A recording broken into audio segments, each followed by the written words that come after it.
ಶ್ರೀತಾ ನಾಗರಾಜ್ ಇವರು ಕೂಡ ಕಾರ್ಯಕ್ರಮದಲ್ಲಿ ಉಪಸ್ಥಿತಿದ್ದಾರೆ. ಅವರು ಕೂಡ ಹೃತ್ಪೂರ್ವಕ ವಂದನೆಗಳು.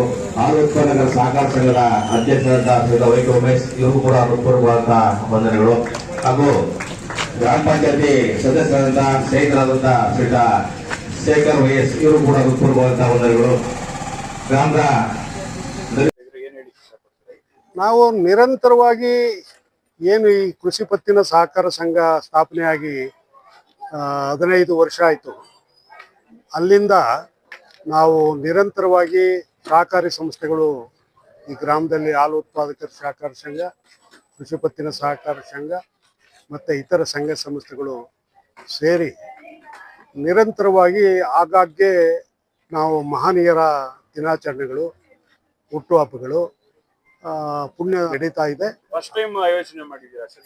ಇಲ್ಲ, ಇದು 3ನೇ ಬಾರಿ VC ಫಾರಂನವರು ಮಾಡಿದ್ರು. ಎಷ್ಟು ಜನ ವಿದ್ಯಾರ್ಥಿಗಳು ಭಾಗವಹಿಸಿದ್ರು ಸರ್? ಎಷ್ಟು ಜನ ಇಲ್ಲಿ ತನಕ ಇದು 60 ಜನ ವಿದ್ಯಾರ್ಥಿಗಳಿದ್ದಾರೆ. ಇಲ್ಲಿ ಈ ಸಾಲಿನಲ್ಲಿ ಪ್ರತಿ ಸಾರು 60-70 ಈ ತರ ಇರ್ತಾರೆ. NSS ಕ್ಯಾಂಪ್ಗಳು ಬರ್ತಾ ಇರ್ತದೆ. ಕಳೆದ ವರ್ಷ NSS ಡಿಗ್ರಿ ಕಾಲೇಜ್ನವರು NSS ಕ್ಯಾಂಪ್ ಆಗಿತ್ತು. ಅದರ ಹಿಂದಿನ ವರ್ಷ VC ಫಾರಂನವ್ರು ಮಾಡಿದ್ರು, ಮತ್ತೆ ಡಿಪ್ಲೊಮಾ ಕಾಲೇಜ್ನವ್ರು ಮಾಡಿದ್ರು. ಈ ಸಾರಿ ತೋಟಗಾರಿಕಾ ಕಾಲೇಜ್ನವ್ರು ಮಾಡಿದ್ದಾರೆ. ಬಹಳ ಜನಗಳಿಗೆ ತೋಟಗಾರಿಕೆ ಬಗ್ಗೆ ಮನವರಿಕೆ ಮಾಡ್ತಾ ಇದ್ದಾರೆ. ಯಾವ್ಯಾವ ತೋಟಗಾರಿಕೆ ಬೆಳೆಗಳನ್ನ ಬೆಳೆದ್ರೆ ನಿಮಗೆ ವೈಜ್ಞಾನಿಕವಾಗಿ ಬೆಳಿಬೇಕು, ಮತ್ತೆ ಅದನ್ನ ಉನ್ನತೀಕರಿಸ್ಕೋಬೇಕು, ಮತ್ತೆ ರೋಗ ರಹಿತವಾಗಿ ಯಾವ ತರ ಬೆಳಿಬೇಕು ಅನ್ನುವಂತ ಒಂದು ಜ್ಞಾನವನ್ನ ರೈತರಿಗೆ ಕೊಡ್ತಾ ಇದ್ದಾರೆ ಎಲ್ಲ ವಿದ್ಯಾರ್ಥಿಗಳು. ಹಾಗಾಗಿ ನಮ್ಮ ರೈತರು ಕೂಡ ಖುಷಿಯಿಂದ ಅವ್ರ ಜೊತೆ ಭಾಗವಹಿಸ್ತಾ ಇದ್ದಾರೆ. ಬೆಳಿಗ್ಗೆ ಹೊತ್ತು ಅವರೆಲ್ಲ ಫೀಲ್ಡ್ಗೆ ಹೋಗ್ತಾರೆ, ಸಂಜೆ ಹೊತ್ತು ವಿಚಾರ ವಿನಿಮಯಗಳಾಗ್ತವೆ, ವಾರದಲ್ಲಿ 2 ಸಾರಿ ಸಂವಾದ ಆಗ್ತದೆ. ಹೀಗಾಗಿ ಬೇರೆ ಹಳ್ಳಿಗಳಿಗಿಂತ ಈ ರೀತಿ ನಾಲೆಡ್ಜ್ ಕೊಟ್ಟು ತಗೊಳ್ಳುವಂಥ ಕಡೆ ಆದಾಗ ನಮಗೆ ಹೆಚ್ಚು ಒಂದು ರೀತಿ ರೈತರ ಬದುಕನ್ನ ಮೇಲ್ಮಟ್ಟ ತಗೊಳ್ಳೋಕೆ ಇದೊಂದು ದಾರಿ ಆಗುತ್ತೆ. Super sir. ನಮಸ್ಕಾರ ವೀಕ್ಷಕರೇ, ನಾವಿವತ್ತು ಮೈಸೂರು ಜಿಲ್ಲೆ ಟಿ ನರಸೀಪುರ ತಾಲೂಕಲ್ಲಿರುವಂತ ಯಾಚೇನಹಳ್ಳಿಯಲ್ಲಿದ್ದೇವೆ. ವಿಶೇಷವಾಗಿ ಇಲ್ಲಿ ಯಾಚೇನಹಳ್ಳಿ ಪ್ರಾಥಮಿಕ ಕೃಷಿ ಪದ್ಧತಿ ಸಂಗತಿ ಪತ್ತಿನ ಸಹಕಾರ ಸಂಘ ವಿಶೇಷವಾದ ಒಂದು ಸಂಘ ಅಂತಾನೆ ಹೇಳ್ಬೋದು.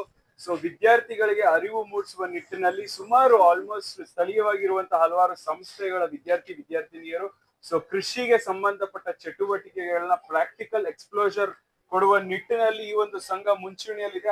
ಅದೇ ತರನೇ ಹಲವಾರು ಮಹನೀಯರು ತಮ್ಮದೇ ಆದ ಒಂದು ಛಾಪು ಮೂಡಿಸುವಂತ, ಸಮಾಜಕ್ಕೆ ತಮ್ಮದೇ ಆದ ಕೊಡುಗೆ ನೀಡಿರುವಂತ ಬುದ್ಧ, ಗಾಂಧಿ, ಬಸವ ಮತ್ತು ಹಲವಾರು ಗಣ್ಯಮಾನ್ಯರನ್ನ ಸ್ಮರಿಸುವ ಮುಖಾಂತರ ವಿಶೇಷವಾಗಿ ಹಲವಾರು ಕಾರ್ಯಕ್ರಮಗಳು ಆಯೋಜಿಸ್ತಾರೆ. ಅದೇ ತರನೇ ಇವತ್ತು ಸಂಘದ ಅಧ್ಯಕ್ಷರು ನಮ್ಮೊಟ್ಟಿಗೆ ಹಲವಾರು ವಿಷಯಗಳನ್ನ ಕುರಿತು ಕೂಲಂಕುಷವಾಗಿ ತಮ್ಮ ಅಭಿಪ್ರಾಯ ವ್ಯಕ್ತಪಡಿಸಿದ್ರು. ಮತ್ತೆ ಮುಂಬರುವ ದಿನಗಳಲ್ಲಿ ವಿದ್ಯಾರ್ಥಿಗಳಿಗೆ ಮತ್ತೆ ಸ್ಥಳೀಯವಾಗಿ ಸೊ ರೈತರಿಗೆ ಒಂದು ಸಹಾಯ ಆಗೋ ನಿಟ್ಟಿನಲ್ಲಿ ಕೃಷಿ ಪದ್ಧತಿಗಳ ಬಗ್ಗೆ, ಕೃಷಿಯ ಒಂದು ಚಟುವಟಿಕೆಗಳ ಬಗ್ಗೆ ಅರಿವು ಮೂಡಿಸುವ ಒಂದು ಹಲವಾರು ಕಾರ್ಯಾಗಾರವನ್ನು ಆಯೋಜನೆ ಮಾಡುವ ಮುಖಾಂತರ ಯಶಸ್ವಿ ಕಾರ್ಯಕ್ರಮಗಳು, ರೂಪರೇಷೆಗಳು ಮುಂಬರುವ ದಿನಗಳಲ್ಲಿ ಆಯೋಜಿಸಲಾಗುತ್ತೆ ಅಂತ ಹೇಳಿದ್ರು.